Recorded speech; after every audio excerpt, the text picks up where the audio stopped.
May I have your attention, please?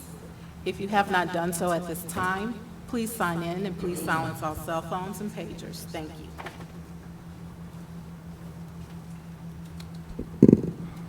Well, good morning. This meeting of the Louisiana Tax Commission is hereby called to order.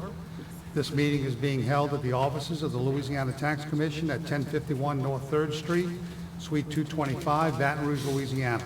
The date is Wednesday, October 16, 2019, and the time is 10:02 a.m. Please call the roll.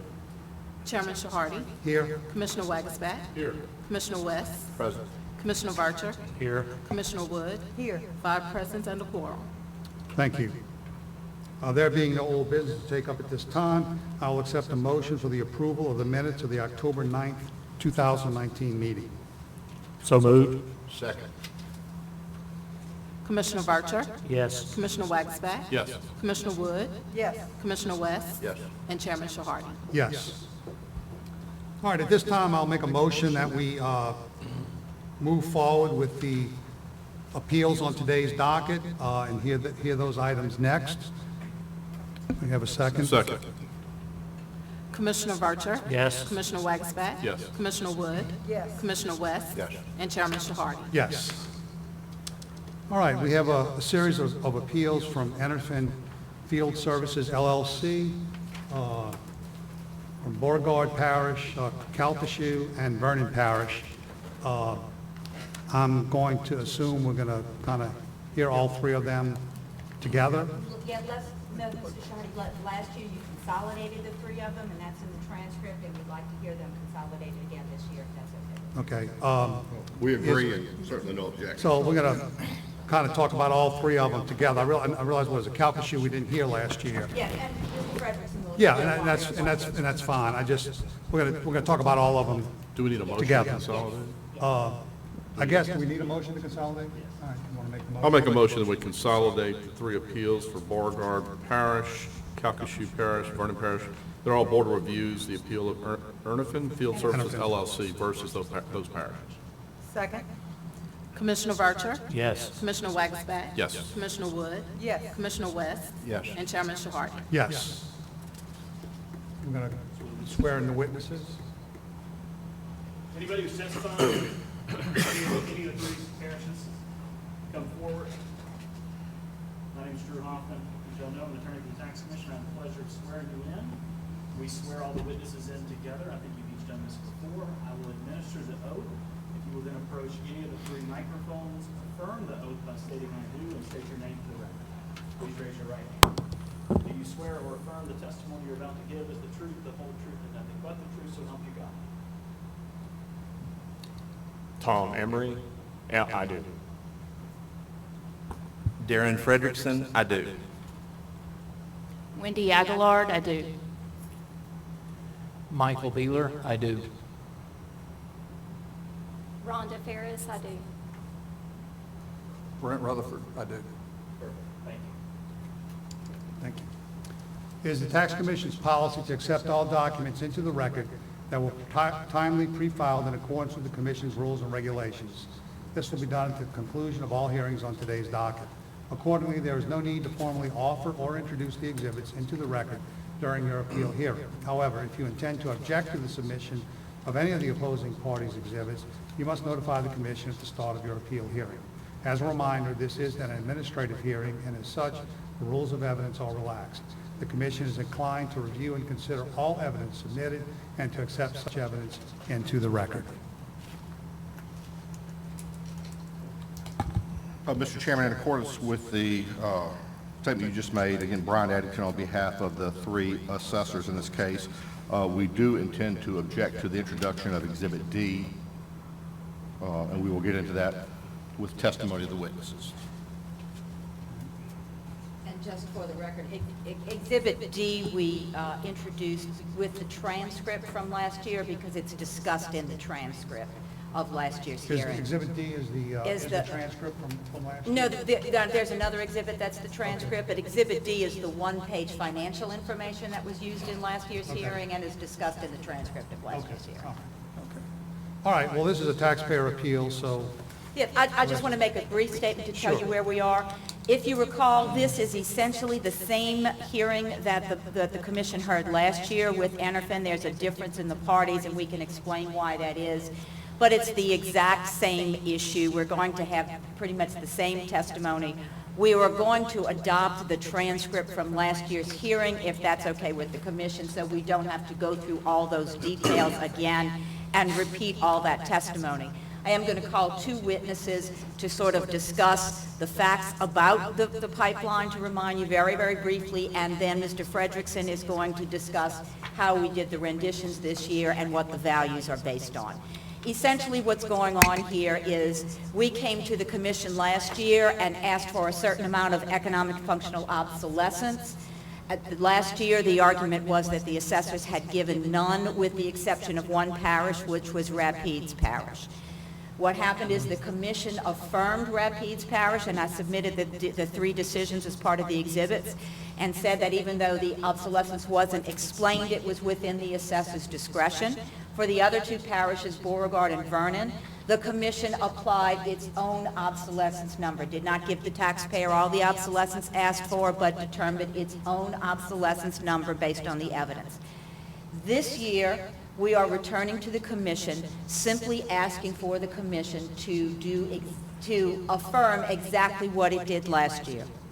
Although we did not necessarily agree with the obsolescence that was given, and we think the value was still high, for the purposes of this year, we agreed to accept them, primarily because we did not want to be here again. We did not want to have this fight again. We were going prepared to accept the commission's numbers, and that's what Mr. Frederickson has testified to. However, the assessments that we got, the only thing that we did differently is last year we had for the commission an appraisal dated January 1 of 2017. We have an updated version of January 1, 2018 that was provided to the assessors, and of course the assessors had the benefit of this commission's rulings because that's public information. So all we're asking for is to uphold what the commission did last year. Unfortunately, the assessments this year are still pretty much in line with where they were last year. And so that's why we're back here today. And as I said before, we're going to adopt our prior testimony that's in the transcript that we submitted to you. I would have two witnesses, one that can briefly remind you of where we were last year and tell you whether anything has changed, and then Mr. Frederickson can talk about the tax position we took this year. Let me ask a question just to get my bearings. The values that were determined by the assessors, but for applying obsolescence, are those numbers, are you in agreement with those numbers, at least how they got there? Mr. Frederickson can talk to okay. that, but I think we don't know exactly how they were calculated. It appears to us that they were the pipeline charts with no obsolescence, but we can't tell you for sure how the assessors calculated those. So you're not suggesting that you're coming off of those numbers to apply the obsolescence. You're talking in terms of your own calculation.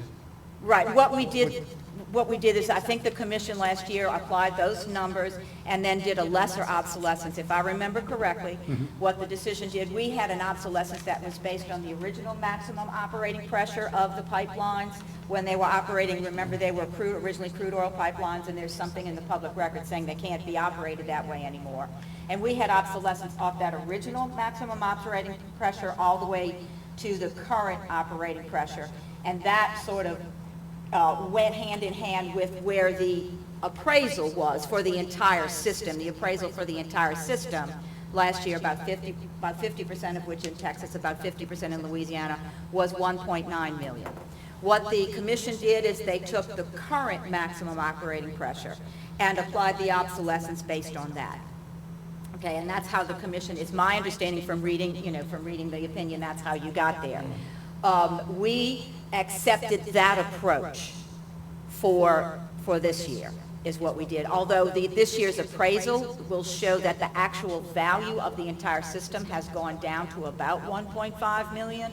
Mr. Emery can tell you that. That's largely because the volumes have gone down that are being put through these pipelines, and he can speak to that, but that's what we did, is when we made the rendition, and when we took our position, we took the commission's approach of taking the pipelines and applying that obsolescence. Plus an additional year of depreciation. Additional year of depreciation, that's correct.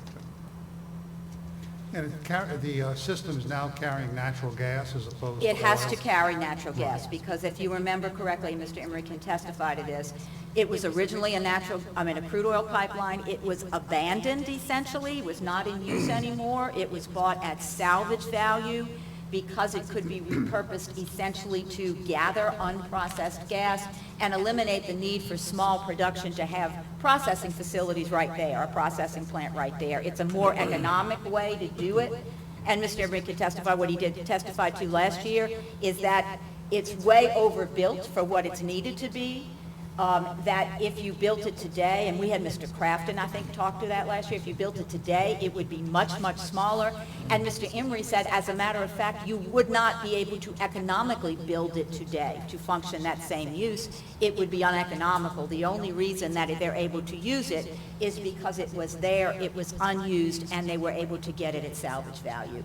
And that's why it makes economic sense both for the pipeline and for the producers that it serves. Yeah, one other question. I'm a city boy.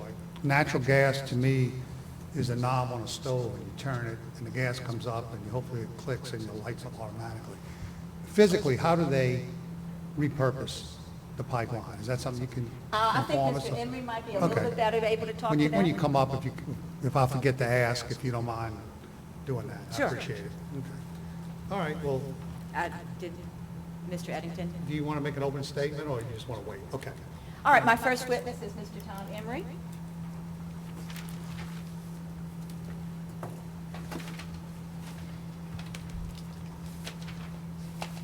Mr. Emery, would you introduce yourself to the commission? Yes, my name is Tom Emery. What's your position? Yes, I'm one of the managing directors of Anderson Field Services LLC. And, And pull the microphone as close as you can get it, yeah. and did you testify last year at the hearing? Yes, I did. And would you, we can start by answering Commissioner Shahardy's question. Can you briefly explain how a pipeline could be repurposed for crude oil into natural gas? Sure. Standards for crude oil are quite more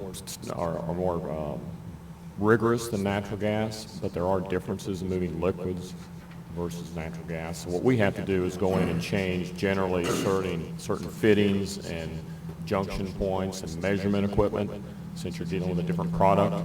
But essentially the pipeline itself can be used for different purposes as long as you change those junction points and those measurement devices. So the pipe would be the same size? Yeah. You just refit? There's some pressure differences. I mean, I'm not an engineer, Yeah. but being in the business, there's some differences in how much volume you can move. You know, if you're moving crude oil through a pipeline, it's much different than moving gas. So So it's not a new physical pipe or anything? it's not a new physical pipe, it's the very same exact pipeline Okay. with some fairly minor changes to the endpoints and the measurement equipment. There's different measurement equipment to measure gas that goes through a pipeline than there is to measure a liquid, for example. So there's some changes you have to make to be able to repurpose, but it's fairly limited. Yeah, okay. And just to remind the commission, is there a prohibition that's recorded in the public record preventing this pipeline from being used for crude oil? Yes, the pipeline we acquired in roughly 2007, which is what began this business, has a prohibition, permanent prohibition with the seller, that we cannot use it for crude oil production. And- That was more for a covenant not to compete, or was that?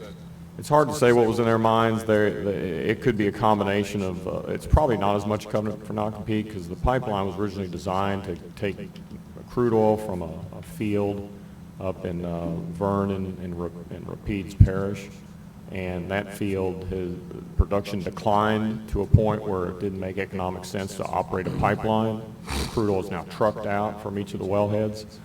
So there's really no market for crude oil up to pipe it out into that area anymore. So that's why they were going through the process of abandoning. I think anybody that operates crude oil pipelines sometimes are concerned about environmental issues. So if they've operated as a crude line, they don't like anybody else coming after them and operating in the same service. So if for some reason an environmental issue came up, it would be clear that it was their responsibility, not something that maybe we did subsequently. But other than that, it's not uncommon to have crude oil operators say, look, we don't want you operating in crude oil service. And that's not a problem for us because that's not our business. And remind the commission generally what you paid for the entire system. Yeah, we paid roughly $1 million for the system, which involves some assets in Texas and Louisiana. When we allocated the purchase price between them, I think the Louisiana assets were about $600,000 associated with the pipe itself, and maybe $100,000 or so associated with the right-of-way. So that's kind of how it's split. And what does the pipeline do? What does it do right now? Right now, we gather gas from about 25 wells, production wells, and move that gas through a compressor station and deliver it into a third-party processing pipeline, which takes it further downstream and processes that natural gas to remove the natural gas liquids and create those different product streams. And why is it better for the producers to use your pipeline than if it wasn't there? Before we purchased this line and repurposed it for natural gas use, the producer had to set either his own compression and or small processing plant in order to be able to get his gas processed to a quality spec so he could tie into a larger diameter pipeline it might be moving through that area, normally an intrastate or an interstate pipeline. So it cost him quite a bit more to have to set his own compressors and possibly a small plant, to be able to process his gas. So what we do is we came in with our low pressure system with a central compressor in one location. We're able to offer compression services to him so he can deliver in our line and eliminate putting those other facilities out in the field. Would this business model have been economically feasible if you had to construct a new pipeline, even a smaller one? No. Okay, the margins are not high enough to justify that? No, the margins are pretty thin. These are natural gas. This is natural gas that's produced from crude oil producing wells. We call it associated natural gas. So the producer is primarily drilling and producing crude oil, and we get a small quantity of gas that comes off these wells. So you wouldn't be able to justify putting in a natural gas pipeline dedicated just to move that gas. Last year, you recall that we submitted to the assessors and to the commission an appraisal that said about $1.9 million in value for the entire system. Do you recall that? I did. And this year, we submitted to the assessors and to the commission an appraisal that says about a little bit less than $1.5 million in actual value for the entire system. Do you recall that? Correct. And that's one of the exhibits we submitted. Can you just briefly explain why the value has gone down from January 1, 2017 to January 1, 2018? What's the value for 18? The value for 1/1/18 was a little bit under 1.5 million. It's 1.459, I think. I can pull the appraisal and get the actual number. That's all right. This would be $1.5 million. $1.5 million roughly. Yeah, Roughly. about 1.5. Can you explain why the number went down from 2017 to 2018? Sure. I mentioned a minute ago, this pipeline is designed to move gas from natural gas wells or crude oil wells that produce natural gas. And we're connected to roughly 25 wells, so we're subject to the depletion of those wells. As the production goes down, our production goes down. So we've had no changes to the system physically in 2018, so all we've seen is the production from these wells drop, and so our production Is the dropped. customer, your customer, the producer? Yes, it is. Okay. And how does your contract work as far as their utilization of pipelines? Is it based on volume, or is it a fixed rate, or is it, and how long are those contracts for? Generally, they're term contracts for 3 to 5 years with some kind of a renewable, maybe an annual renewable evergreen clause in them.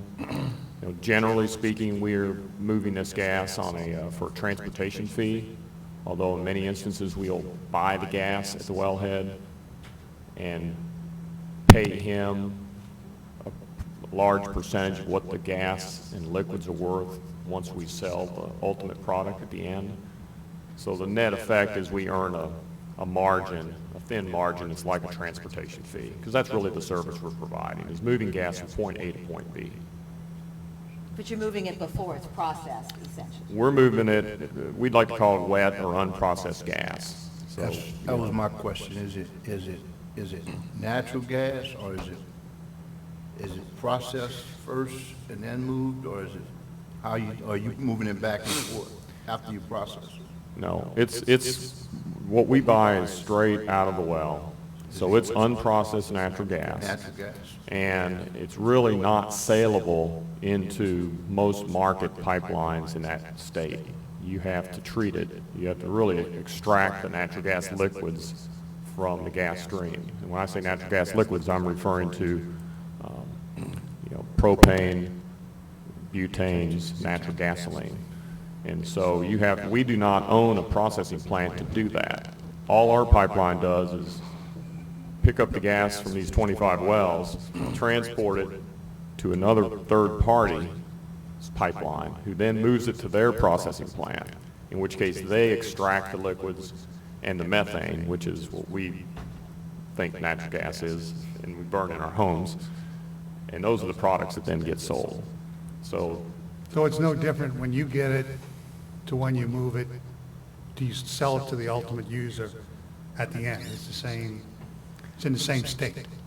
we're moving an unprocessed gas, so Yeah. it's different than what the end user burns. No, because I it understand doesn't- that, but I'm saying it's unprocessed when you acquire the gas. You move it through your system. At the end of the system, you sell it to somebody. It's unprocessed. Correct, Okay. correct, yes, I understand now. And the difference is essentially your transportation. The difference Yeah, is no, essentially a I transportation understand fee. that. Yeah, I'm just asking, nothing's done to it in the transportation part of it. No, Okay. So the revenue is volume-based? yes. Or is, okay. Mr. Emery, kind of to tag along to what Mr. Wagensback is asking, at the, last year, asked a question pertaining to your business plan. It seemed to me you're taking a very contrarian approach to the industry, because everybody's running from this particular type of pipeline, and you're buying it at a low value, hoping that it'll improve.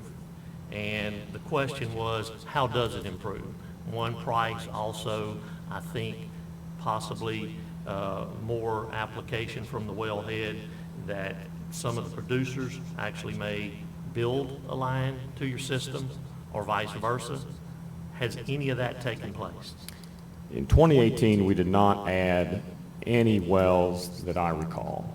Sometimes we connect to a producer's, what we call a central delivery point, where they'll bring gas from their own pipeline, small pipeline system, to our receipt point, if you will.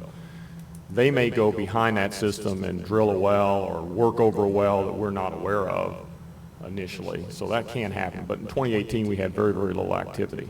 All our volumes continued to decline. So the volumes have went down. Volumes have went down. Now, you did mention price, and let me just comment on that very, very briefly. I mentioned that we earn a transportation fee, but some of our contracts, quite a few of them also are structured where we buy the gas and resell those other products after the third party processes them. And the price we pay the producers based on the value of those end products. And so if he gets 90%, that means we get 10%. So if prices go up, our margins can go up with price. But we're much more sensitive to volume, in this type of business right now, because of where the volumes are currently. They're at a very low state, and that's why this pipeline system is in jeopardy of being shut down here in the next couple of years, because there's just not a lot of activity in that part of the state. Now, last year, when the numbers that we presented to the commission were in line with the appraisal and the appraised value for 2017, is that correct? Correct. And this year, did you instruct Mr. Frederickson's group to do our renditions based on the tax commission's decisions from last year? Or did you just go back to the appraisal? The answer is yes. I would have loved to have gone to our appraisal because it was much lower. And knowing what we forecast to be in our business, we felt like that was a much fairer approach. But at the same time, we believe that we had to come to some kind of a compromise. We felt like the ruling we received was a fair step in the right direction. So as opposed to coming back and trying to go through this process again, we're hoping that we'll see some volumes in the future improve and this business can turn around. So in the meantime, we're willing to accept that compromise, and that's what we filed. We instructed Mr. Frederickson to stay with the commission's ruling and less, I think, depreciation. And since the business had fundamentally not changed at all in those 12 months, we felt like that was the right approach. You didn't want to be here again. I love Louisiana, but it's not, the typical trips I take. Did you run some numbers to see what % of your net operating income before taxes is being paid in property taxes? Yes, we did run those numbers. For 2018, and I believe the numbers that Cheryl's referring to is our net operating income before property taxes. When we looked at that number in 2018, we realized that 27% of that net operating income before property taxes is going to property taxes. In 2017, that same number was 23%. Now, this is what we paid. That's what in you property paid under taxes. protest both years. This is what we paid under protest. So 23% in 17 and 27% in 2018. And that's before you take out things like your overhead and your insurance and those kinds of things? Yes, net operating income for us is just our margins that we earn on this pipeline, less the direct operating costs in the field. It does not include any general administrative expenses or overhead. And the assessments this year came to about 27% of that number? Correct. Now, are those just Louisiana assessments, or does that include your Texas property tax also? That includes there's a system here we're talking about, it's called the NEAL system. Part of the NEAL system physically goes into Texas.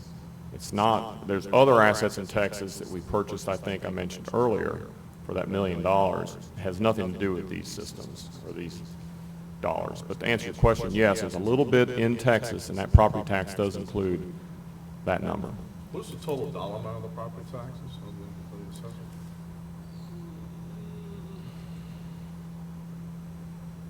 What we paid in 2018 under protest to all the parishes and two or three counties in Texas is $247,000. And the amount that's under protest is $120,000 roughly. And that was, you have about 120,000 under protest for 2017 and 2018? So Correct. total bills for Louisiana and Texas were $247,000, Correct. and then you paid under protest $120,000. That 120,000, that's paid under protest in Louisiana? Yes. So that's what And the was it in? 247,000 is property taxes for Louisiana and Texas? Correct. Do you have a breakdown by state?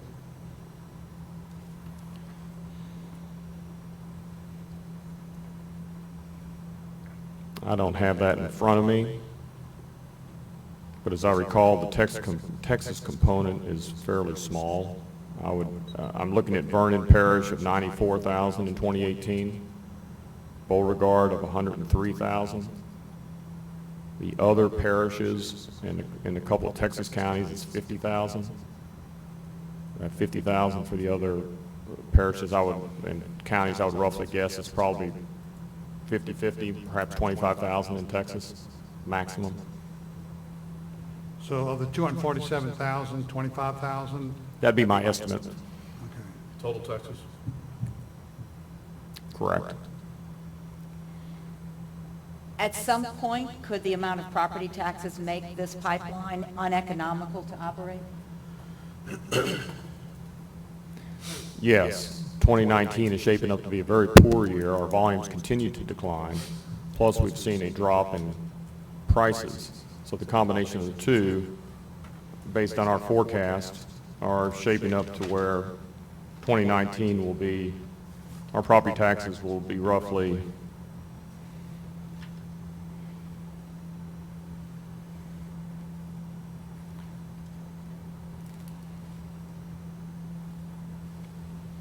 Well, our net operating income would drop to 137,000, and of that, there's 121,000 deducted that in property taxes. Now, that's before assuming, if we have to pay 120,000 in disputed taxes again next year, we're at 137,000, 120,000 of that would go to taxes, Of the net operating income. of the net operating income. So we're going, that's a substantial portion of what little margin we have left in 2019 will go to pay these disputed taxes.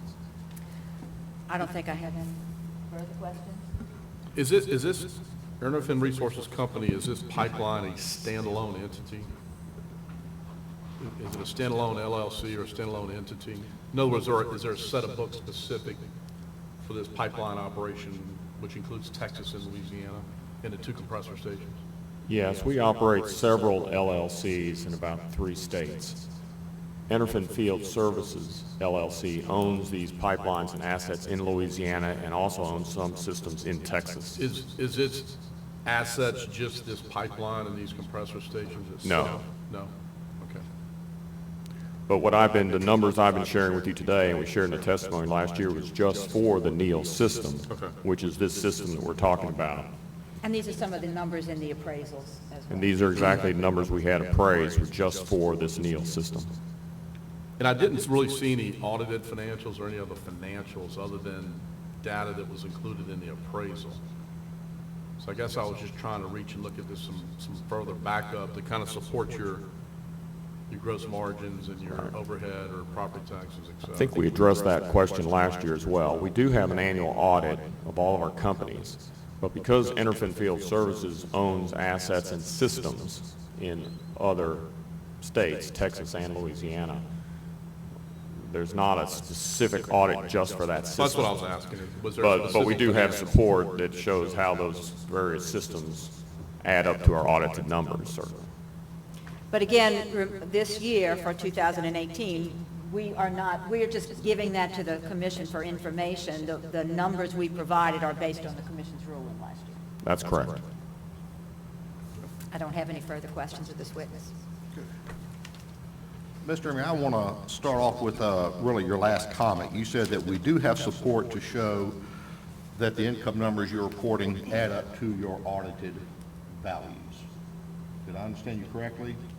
Within our company's books and records, certainly. So y'all do have that information? Have you ever spoken to the Calcasieu Parish Assessor's Office Personally, personally? not that I recall. Have you ever spoken to the Beauregard Parish Yes. Assessor's Office? You have. Tell me about those conversations. Over the years, we bought a pipeline, I recall specifically from Beauregard, from Gulf South, as I recall, one year. And Gulf South was about to abandon the pipeline and offered it. We contacted them and said, we'd like to buy your pipeline. We think we might be able to use it for natural gas service. And they said, okay. Well, I think we paid them $10,000, which is cost of their legal fees to document the transaction, and we took over the pipeline And when was that conversation? several years ago. I don't recall. Okay, well, let me be a little more precise. Did you speak with the Beauregard Parish Assessor's Office in conjunction with the 2018 assessment of Ernefen's property? No, we hire merit advisors to handle our property tax conversations. Okay, and then same question for Vernon Parish. Again, let's kind of focus on the 2018 assessment. Have you ever spoken with the Vernon Parish Assessor's Office? Not related to 2018. Okay. And when were your prior discussions with them? I don't recall. Were but they related to the Ernefin system or a different system? No, any conversations I would have had would have been related to the system. And approximately when were did those conversations take place? We've owned these systems, as I mentioned earlier, we bought them in 2007. Okay. So over the years, early on, before I would have hired merit advisors, for example, we would have handled our own property tax discussions and submitted data as they requested, made renditions, had discussions with parishes or the assessors as necessary. And can you give me just a rough estimate of when that last contact would have been? 5 years? I would guess several years ago, probably 4 or 5 years. Thank you. No further questions. I'll just follow up on that really briefly. Has the amount of property tax that you've paid in Louisiana relative to your, what you discussed as your net operating income before taxes, has that increased since, say, about 2013, about 2014? Yes, it has, significantly. Can you give the commission of some estimate of what the increase has been since about 2014? Sure. For example, in Beauregard Parish, our property taxes for this system were roughly $34,000 a year. And what year was that? 2014. And it's increased now to about 103,000. In those years? And is that why you hired, does that increase gone up? Did it go up all in one year, or was it an increase year after year? No, it increased year after year. And did that factor into your decision to get the appraisal last year and to challenge the 2017 assessments? Definitely. Particularly in Vernon Parish, where our taxes were $35,000 in 2014. In 2015, they jumped to $60,000. And then they jumped to $92,000 in 2016. We attempted to negotiate or discuss these with the assessors directly, and we realized that we weren't getting anywhere. So we had to go outside to find a consultant who could help us. And that's what we did. What is it as of 2018, Vernon? 94,000. And all of that increase in taxes is attributed to an increase in value, or were there millage increases as well? I can't speak to the millage increases. Generally, during that time, we probably spent some capital expenditures, which we would report in our renditions, but those, relatively speaking, were not very material. In other words, if a producer wanted to connect a new well in 2015, we would put a meter out there, and that meter would have some value, so we would report that value, for example. But generally speaking, the system's been pretty static in terms of changes. Was there a compressor station or something that was put online, or? We do have a compressor station in Beauregard Parish, but it's been in service since virtually 2008, 2009, when we first commissioned the system and put it back into service.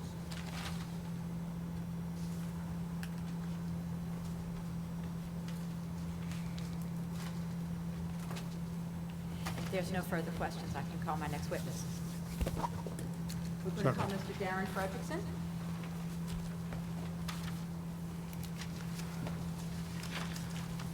Mr. Fredrickson, I know you've testified before the commission before, but would you introduce yourself for the record? Yes, my name is Darren Fredrickson. I am a partner with Merit Advisors out of Gainesville, Texas. And have you, has your company worked with Enerfin on the property tax assessments at issue in this matter? Yes, ma'am. And did you work with Enerfin in the 2017 matter as well? Yes, ma'am. And were you here for the 2017 hearing as well? Yes, ma'am. And I believe you testified even in part of that. Yes, ma'am. Yeah, and someone also from your office testified as Correct. part of that. Can you explain to the commission how your company did the renditions for property taxes for the 2018 year? Yes, we met with with Tom, and we discussed what we were going to do and how we would look at it, what level, how did we want to do based on the rulings we had. We decided, as he had explained, that we had a ruling, we had what we felt like was a reasonable effort on behalf of the commission to get us to a point of a number that we could accept, and so we took 1 year's depreciation in advance from there. There are, did your company provide the updated appraisals to the assessors? Yes, my team had attached all of that, it's my belief, with everything that was provided. Can you explain to the commission why the 3 parishes at issue are different this year from last year? Yes, ma'am. So Rapides Parish honored the obsolescence granted by the commission, so we accepted that and did not appeal. And then we had, on our end, we had a technical issue on our appeal filing on the local level in Calcasieu last year, and so it was not part of it because of that deadline miss. Was it a relatively small number compared to If I remember right, it was just very few $1,000s in taxes, maybe $2,000 or $3,000 in taxes, so it wasn't material. So this year, Calcasieu is included because we're doing these all together? Yes, ma'am, because we're looking at the whole package of properties. Okay, and so just briefly, the assessments that were, excuse me, the renditions that we're talking about were calculated based on the commission's rulings last year with one additional year of depreciation? Yes, ma'am. Excuse me one second, when you say 1 year of additional appreciation, From your number. so you took the commission's guidelines and tables? So it's my belief and my instruction to my team, I did not personally fill out the forms. It was my instruction to my team and my belief as to what got done was that we would take the numbers that calculated from your numbers and depreciate those 1 year. And at what rate would you depreciate it? Just the age of the 1 year's advancement on the age of the Okay, but I pipeline. mean, you would normally follow the tables in the guideline, our guidelines, to come up with a value, and then you would apply the obsolescence, Correct. if any, to that number. Yes, sir, and we don't have a challenge of the schedules themselves. Yeah. So I will honestly have to tell you that I did not do the calculation. I do not know if it was done from the schedules and with an adjustment to get you to that or directly from your numbers. I think what's being asked is the depreciation wasn't taken on the number net of the obsolescence, but on the original Correct. table. Correct. Yes, sir. Okay. Yes, sir. In other words, what he's saying is you did the original tables depreciation. Advanced everything 1 year. And Correct. then, And then So that's, yeah, so you. Yes, you yes, followed I'm the- sorry, yes. You followed the tables Yes, sir. for one more year. Yes, sir. One additional year, came up with a value, and and applied then the, applied the obsolescence factor to Correct. that. Yes, sir. okay. Do you know what numbers the assessments were calculated on? I don't. We get the assessments, we get we get a lump number, we review those numbers. If things were, whatever calculations behind it, obsolescence or whatever, if they were there, they didn't move the needle and get us to where we were. And from, just to be clear, from your review of the numbers, it doesn't appear that the assessments included any obsolescence factor? Not from what we could see on the global, looking at the whole number. Does it appear from your review of the numbers that the assessors provided essentially the same approach they did last year? It appears so. And let me see.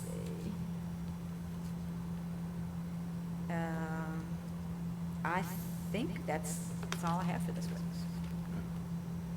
Mr. Eddington? Mr. Frederickson, Brian Eddington, on behalf of the assessors for Beauregard, Calcasieu, and Vernon parishes. Are you familiar with the guidelines promulgated by the Louisiana Tax Commission? Yes, sir. And you have read those provisions governing the valuation of pipelines? Yes, sir. Have you not? Can you briefly describe how you understand? You do an amount per foot. So there's a size, there's a table in there. I can't remember what the exact number it is. So onshore, offshore, you do the length, the age, the size, and come up with a calculation at the end. Right, and you plug that number into a series of tables, is that correct? Correct, yes, sir. I want to make sure that I do understand. Is it your assertion that the assessor for Beauregard, Calcasieu, or Vernon Parish misapplied the tables? No, sir. Okay. Let's talk about what information, well, actually, let me back up. I want to make sure I do understand this. Merritt was what is colloquially referred to as the tax rep, the tax Yes, sir. representative. Yes, sir, that's correct. For Interfin in this matter, correct? Yes, sir, correct. And you did handle their submissions to these three assessors, again, assessors for Beauregard, Calcasieu, and Vernon. Teams under my guidance did. And what information was provided to the assessors? They had the record from the prior year of everything that had gone in. That was submitted to them? No, I mean, it had, just for reference No, purposes. I'm talking about what information Merritt provided to the assessors for Beauregard, Calcasieu, and Vernon. I will go, it is my belief, because I did not mail the packages, it is my belief that every package included a copy of the appraisal and the data that went with, and the normal rendition process. Okay. So you've already testified that the regulations provide for evaluation of pipelines by tables, and Yes. that there is no dispute that the assessors properly applied those tables. No. Where do you believe the assessors erred? I believe the difference is that the answer of the final value does not come to the value of the asset as it represents in the market, And why is that? because there's obsolescence, series of obsolescence. Okay, so this is really at its heart a pipeline obsolescence claim, is it not? Correct, yes, sir. Okay. What information in support of Interfin's request for obsolescence was provided to the assessors? The appraisal had the detail in it that was provided by the, Okay, do you have a copy of that appraisal? I do not, sir. I will give you. I can get the exhibit number.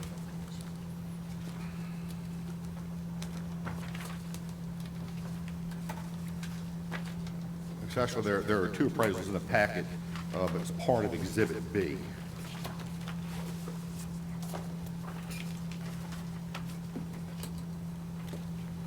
Mr. Fresher, I'm going to hand you a document. It is a portion of what was previously marked as Interfin Exhibit B, and ask if you can identify that record. Yes, sir, this is the appraisal I was talking about. Okay, and you said that that document has the support for your obsolescence request on behalf of Interfin. Yes, sir. Can you tell me where that is? Well, it would be the structure of the whole thing that was presented by the expert last year. I'm not an expert appraiser. Well, but again, you testified a moment ago that the support for the obsolescence claim is in this document. Can you show me where that is? Well, yes, sir. I mean, let me go back and flip through some exhibits and try again. I'm not an expert on this area. I mean, if you'd like, we can go off the record and give you time to review the If you document. give me a moment, I'd appreciate that.